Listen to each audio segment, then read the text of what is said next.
Përshëndetje Njeza, mirë se keni ardhur në Solo Intervista. Përshëndetje, kënaqësi shumë e madhe të jem këtu.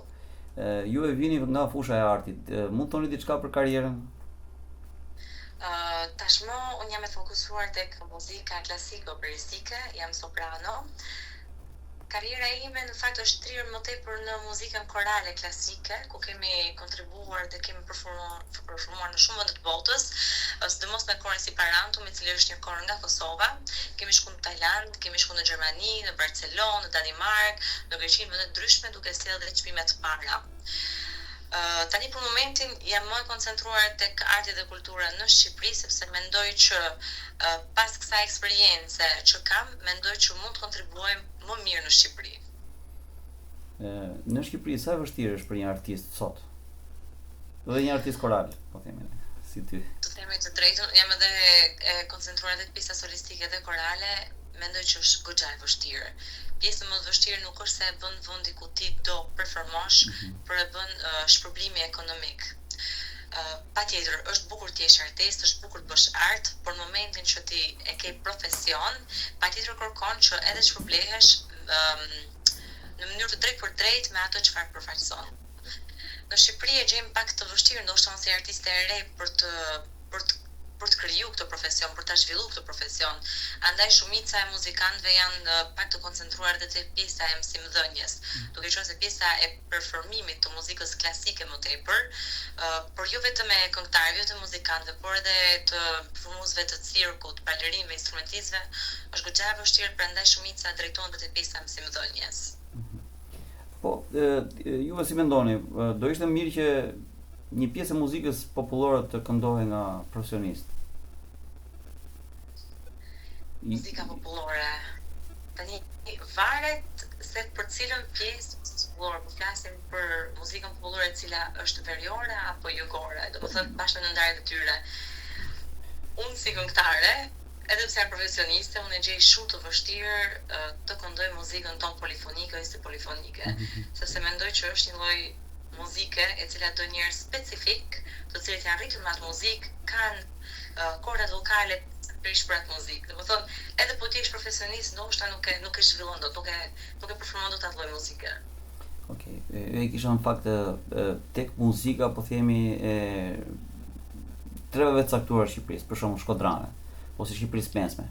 Kemi shumë këngëtar, paktën nga këta që dëgjojmë direkt, të cilët edhe melodinë e këndojnë gabim. Nuk do ishte mirë që të kishim një bachelor aty te artet, po themi ne, për muzikë, për këngëtar popullor, vetëm për këngëtar popullor. Do kishte qenë shumë e mirë. Tani mënyra se si funksionon, ne kemi edhe ansamblin shtetëror që është ngjitur me teatrin e operës dhe baletit, është pjesë e një strukture. Aty nuk është domethënë që ty të kërkohet të kesh një bachelor për muzikë popullore, por kërkohet të kesh një bachelor dhe një master për muzikë klasike. Po. A do të ishte më e mirë që të kishte edhe një deg në cilën do studiohej dhe muzika janë popullore? Patjetër, do ishte një gjë shumë eficiente, sepse në këtë lloj mënyre ne do ruanim, do kultivonim edhe muzikën tonë popullore në një mënyrë pak më të mirë dhe kështu do trashëgojmë në breza ashtu siç duhet të jetë. Sepse shikojmë, të paktën me sa dëgjoj unë për aktivitete të ndryshme, dasma, ahengje, etj. Që kemi edhe në lagje edhe në qytet, po themi ne. Përgjithsisht ata që bëjnë muzikë, ose bëjnë keq, ose bëjnë shumë keq. Edhe duhet janë të rrallë ata që janë, po themi ne, këngëtar të mirë, instrumentist të mirë. Pra, ti si mendon, si mund ta zgjidhim këtë problem? Ky problem e para duhet ta shohim se kjo muzikë e dëgjuar ku po performohet, se marrim domethënë se muzika popullore po interpretohet në festa familjare ose po, ne në fund presim cilësinë më të lartë, sepse normalisht njerëz, domethënë këngëtarët ndonjëherë bëjnë edhe kompromise si të muzikës popullore ose jo, që të bëjnë një minutazh më të gjatë të performimit. Por për pjesën e kultivimit të mirë të muzikës tonë popullore, jam patjetër me idenë siç e thatë edhe ju, pse mos të ketë edhe një deg në të cilën muzika jonë e kënduar, interpretuar të ishte pjesë e Universitetit të Arteve, që do të kishte pedagog, të tregojnë se si bëhet, do të kishim libra të mirëfillt se si të bëhet muzika popullore. Po. Atëherë jemi po themi në realitetin shoqëror shqiptar sot. Çfarë ndodh sot në Shqipëri? Ne jemi në realitetin shoqëror shqiptar. Çfarë ndodh në Shqipëri sot? Gusht 2026. Në pjesën artistike? Në pjesën e realitetit shoqëror, po dhe atë artistike. Protestat. Në pjesën e realitetit shoqëror, mendoj që jemi në një pikë si për mua si njeri i thjesht, jo më si artiste, që çdo gjë ka arritur në pikën maksimale të problematikave të shoqërisë tonë, edhe tani të gjitha kanë dalë zbuluar, duke i kërkuar llogari personave që e drejtojnë vendin tonë. Domethënë tani pika e vlimit ka arritur pikën maksimale dhe shumica e shqiptarëve po dalin protestojnë në mënyrat e tyre, edhe unë po ashtu si artiste dal protestojnë në mënyrën time, pse për pjesën më të rëndësishme të shpërblimit ekonomik të artistëve të rinj, që për mua është një ndër problematikat më të rëndësishme që kemi tani.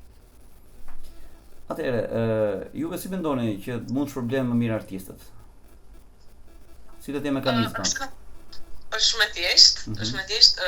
Ministria e Kulturës ka një fond goxha bujar, i cili shpeshherë kohëve të fundit kemi shikuar që po përdoret jo për gjërat më të mira në Shqipëri dhe jo për atë atraksionin turistik që shitet, por përdoret më tepër sipas meje për interesa të ndryshme që personat të caktuar mund të kenë.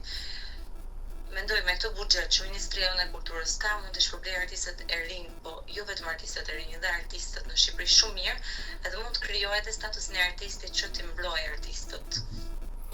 Atëherë mund të bëjmë një krahasim me Kosovën, po themi ne, sepse ju referuat që punoni edhe në Kosovë, me bashkëpunoni me Kosovën.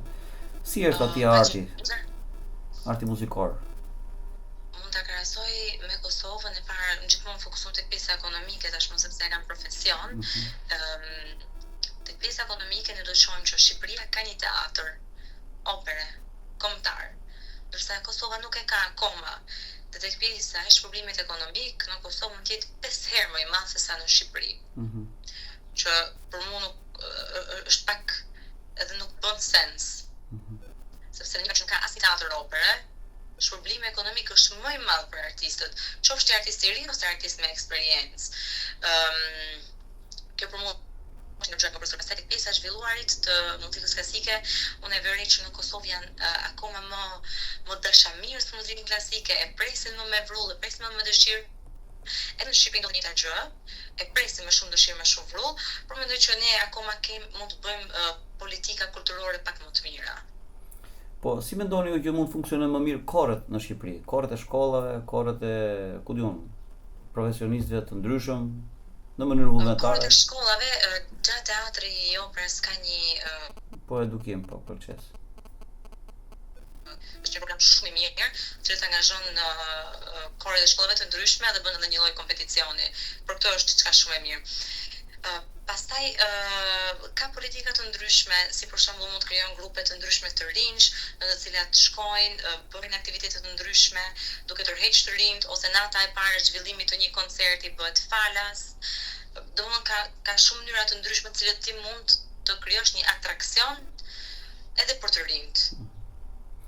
Atëherë, si këngëtare lirike, po themi ne, çfarë këngësh do sugjeronit për çdo shqiptar që dinte ti këndonte, kudo që shkonte? Që të kishe mundësi, jo operistike, këngë popullore shqiptare. Unë jam shkodrane, edhe ndoshta në Shkodrën ne kemi shumë qejf jaret për shkak të pasurisë vokale që kanë, për shkak të pasurisë melodike që kanë të shkallëve. Një ndër më të bukurat për mua është Turtullesh, për mua e paska kanë Kismet, Pishtalecat Palepal, edhe kështu mund të vazhdoj duke thënë emra pambarimisht, se për Fatmir është njëra më bukur se tjetra. Muzika jonë popullore qytetare është shumë e pasur, shqyqyr, edhe mendoj që çdo kush nga ne, çdo shqiptar po të futet edhe në YouTube, po të kërkoj muzikë popullore qytetare, dalin këngë pafund të bukura dhe shohim se sa i bukur është populli jo me këtë muzikë të bukur që ne kemi. Këto jaret shkodrane janë të publikuar diku në ndonjë broshurë me partitura? Po, janë disa, se gjenen në bibliotekën e Universitetit Art arteve, jam bërë disa libra. Një ndër më të rëndësishmet është bërë nga Lola Gjoka, e cila ka qenë pianiste. Edhe po ashtu në libër janë shkruar edhe kush i ka kënduar për herë të parë, për çfarë lloj zëri është. Edhe është besoj një pasuri shumë e mirë se si këto këngë, arje janë të prezervuara shumë mirë, të ruajtura. Atëherë Njeza, jemi në fund bisedës, kemi një mesazh për publikun? Për publikun, do doja t'i thoja që mos të ndani asnjëherë muzikës së mirë, sepse pavarësisht që ne mendojmë që muzika nuk ka rëndësi në subkonsciencën tonë, ka një rëndësi goxha të madhe në mënyrën se si ne mendojmë dhe në mënyrën se si ne ndjejmë. Të falenderoj Njeza, të uroj suksese dhe uroj që të kemi sa më shpejt në skenë. Shumë faleminderit, ishte kënaqësi po ashtu edhe për mua. Faleminderit.